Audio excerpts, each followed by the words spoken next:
welcome back to the channel. If you're new here, I dive into real stories that feel like nightmares, and sometimes they are. If you like creepy, personal horror stories that stick with you long after the video ends, you're in the right place. Very few people go through something in childhood so disturbing, so traumatic, that it sticks with them for the rest of their lives. I wish I wasn't one of those people, but I am. I must have been 7 or 8 years old. My little brother Austin was 6. We were raised by our mum. Our dad was never in the picture. He vanished before Austin could even talk. Mum worked 2 jobs to keep us fed and housed, and sometimes that meant night shifts. On those nights, our grandma, her mum, would come stay over and look after us. We didn't live in a great area. It wasn't the worst, but it was one of those neighborhoods where you locked your doors early and prayed your neighbors minded their own business. The house itself was small, just 3 bedrooms, 1 bathroom, creaky wooden floors, but for the 3 of us, it was home. That night was like any other. I can't even remember if it was a school night or a weekend. I was in the living room, sitting cross-legged at my Lego table, making noise while my grandma watched TV. She kept telling me, "Alex, quiet down." Austin had already gone to bed. It was probably close to 9:30 when Grandma told me to pack it up and go to sleep. She always went to bed right after me, brushing her teeth in the bathroom, then turning in for the night in my mum's bedroom. Nothing unusual until the middle of the night. I wasn't the type of kid to wake up randomly. I slept hard, but something pulled me out of sleep. I heard footsteps in the hallway, slow and creaky. Our floors always made noise, so I assumed it was Grandma heading to the bathroom. But the footsteps didn't stop. They kept pacing, back and forth, like someone unsure of where they were going. Then I heard it whispering. Confused, I climbed out of bed and tiptoed to my door. I pressed my ear against it, still whispering. I cracked it open, and that's when I saw her. A tall, skinny, completely naked woman was standing in the hallway. Her back turned to me, head leaning against the wall, mumbling something to herself. But then, suddenly, her head snapped toward me like a wild animal. I screamed. I slammed my door shut, locked it, and yelled for Grandma. The woman started pounding on my door, screaming, "Jeremy, Jeremy, open the door." Her voice was manic and desperate. Then I heard my grandma yell, "Get the F*** out of here." She had come out of my mum's room and without hesitation started screaming back at the woman. I heard them scuffling in the hallway as the woman kept shrieking, "Where is Jeremy?" My grandma was in her 60s, but that night she moved like a warrior. Somehow, she managed to force the woman out the front door and lock it. She called the cops and came rushing back to comfort both me and Austin, who had woken up crying from the chaos. We stayed huddled together on the couch until the police arrived. Turns out, one of the back doors hadn't been locked. That woman must have wandered in high, out of her mind, probably on something hard. She never found Jeremy, and thank God for that. I don't know what would have happened if Grandma hadn't been there. We moved out not long after, and even now, over 20 years later, I still think about that night. I still remember her face, and I still lock every door, twice.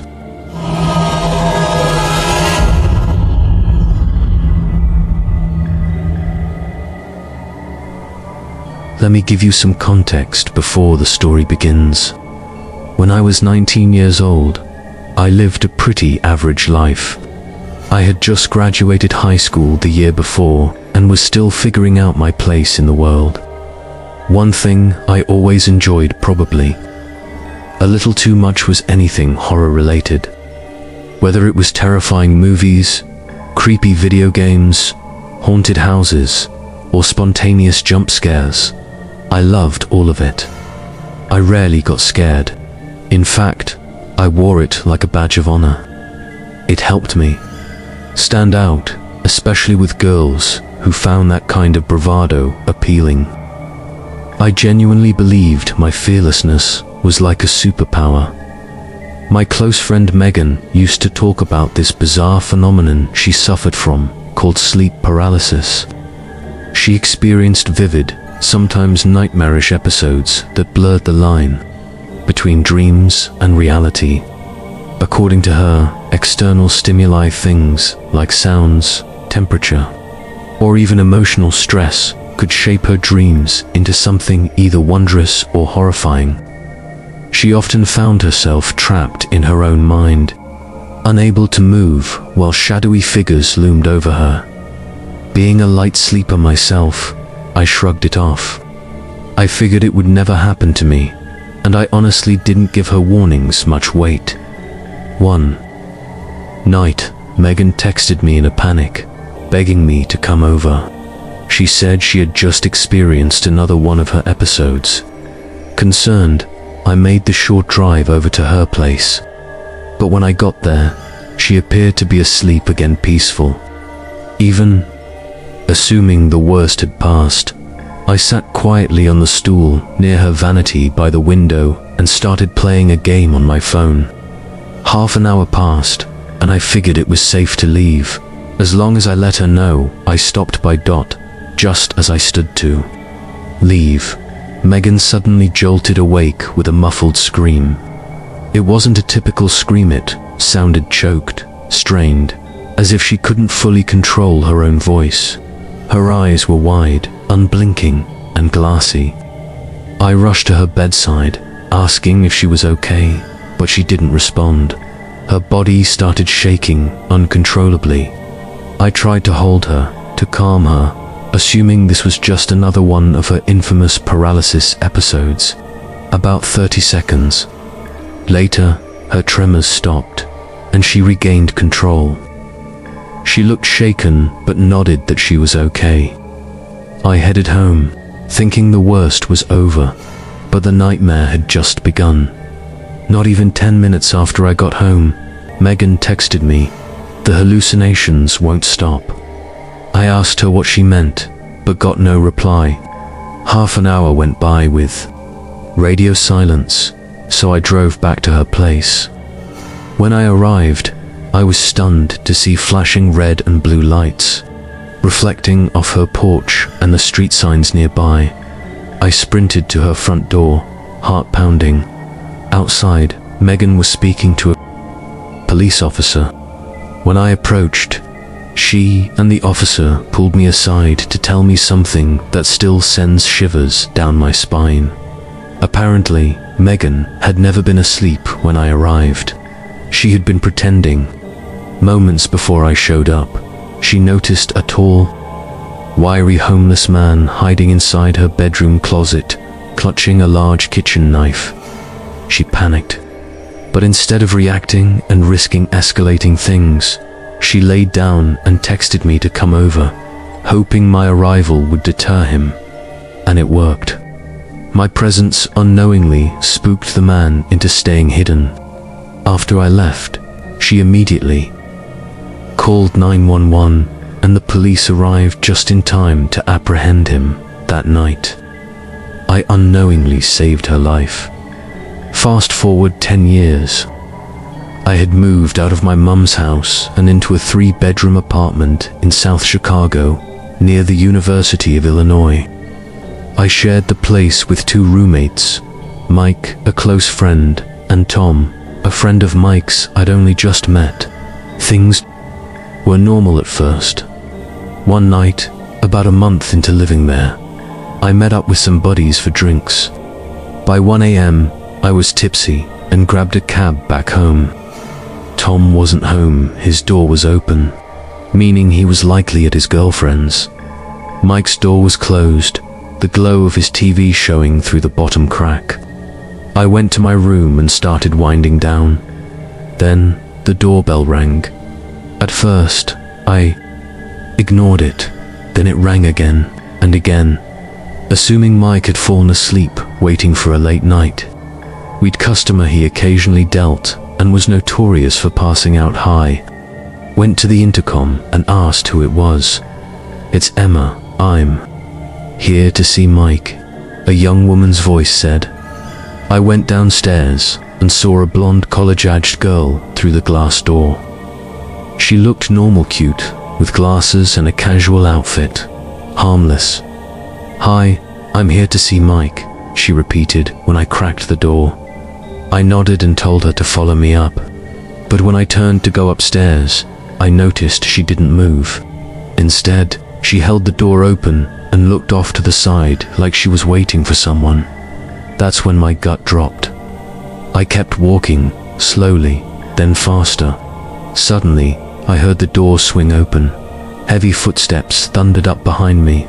I turned and saw him tall, pale, sunken eyes, greasy hair, tribal tattoos, holding a metal pipe. I sprinted up the stairs. He slammed into our door, shouting threats before finally retreating.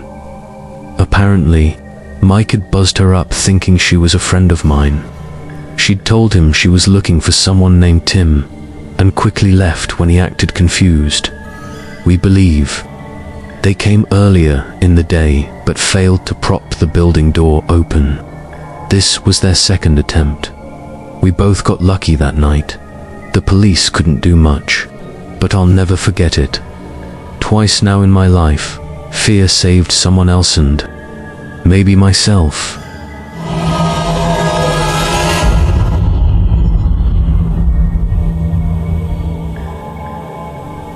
This story happened to me 4 years ago when I was in my mid-20s. I wish I could say it's something I'd moved on from, but the truth is, it still haunts me. It's something that will likely scar me for life. It was June 15th, a sweltering summer night. My parents were away on a 2-week vacation in France, so I had the house all to myself. The heat was unbearable, and I remember lying in my room, drenched in sweat, even with just a tank top and shorts on. To catch a breeze, I opened all the windows in the living room and bedroom, thinking I'd shut them right before bed. I was completely exhausted. 3 brutal exams that morning, followed by a volleyball match in the afternoon. After dinner, I scrolled aimlessly on my phone until I passed out on my bed.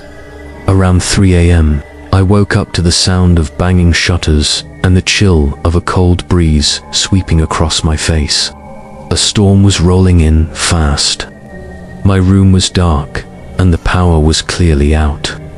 I used my phone flashlight to check the outlet's no issues there, then groggily moved through the house to close the windows before the rain started pouring in. As I reached the last window, I noticed something odd. The mosquito net was lifted. I was almost sure I hadn't left it that way. I swept the room with my flashlight furniture untouched, nothing out of place. I convinced myself it was the wind or a faulty latch. But deep down, something felt ... off. I started heading back to bed when a bright flash caught my eye. I glanced toward the attic and saw light coming from up there, strangely bright, not like regular lightning. And the weirdest part, no thunder followed. My heart dropped. That wasn't lightning ... It was a flashlight. That's when everything clicked. The open mosquito net, the blackout. Someone was inside the house. Panic surged through me. Was it a burglar? Were they armed? Did they know I was home? As my mind raced, I suddenly heard the slow turn of the front door handle. I turned and saw a shadowy silhouette just outside the door. Another one. Not just one intruder, there were at least 2. My body was frozen with fear, but somehow I kept my cool. I tiptoed toward the basement, thinking I could escape through the garage. While descending the stairs, I dialed 911, whispering the situation. To the dispatcher, he told me to find a safe place to hide. The police were on their way, but then ... the call dropped. No signal. My phone was at 4% and dropping fast. I made it to the basement, debating whether to waste time searching for a flashlight or make a run for it. I chose to run, but just as I reached for the garage door, a terrible feeling crept over me like I wasn't alone. I turned the flashlight toward my car, and there, in the back seat, was a man's face. White, bulging eyes, a twisted, yellow grin. He was staring straight into the rearview mirror, waving at me through the glass like he was saying hello to an old friend. Then my phone died. Pitch black. The car door creaked open. I screamed louder than I ever have in my life and bolted. I yanked the garage door open, ran barefoot into the pouring rain, leapt over the gate, and pounded on the neighbor's door, screaming for help. They rushed. Outside, stunned. I could barely breathe as I explained what had happened. Seconds later, the police arrived. I ran straight into their arms, shouting that there were intruders in the house. Officers stormed inside with their guns drawn, but the house was empty. Whoever those men were, they were gone, vanished. Some valuable antiques had been taken, but in the grand scheme of things, we were just glad I was still alive. But the nightmare didn't end there. The next morning, I noticed something sticking out from under my blanket. A small, torn piece of paper. On it, in cramped handwriting, were the words, "Bye-bye beauty. You look cute when you sleep." That note still keeps me up at night. Thanks for watching. If you made it this far, you're a real one. Don't forget to like this video if it gave you chills. Comment your thoughts below, and if you've ever had a similar close call, I want to hear about it. And of course, hit that subscribe button and turn on the bell so you never miss a new horror story. Stay safe out there.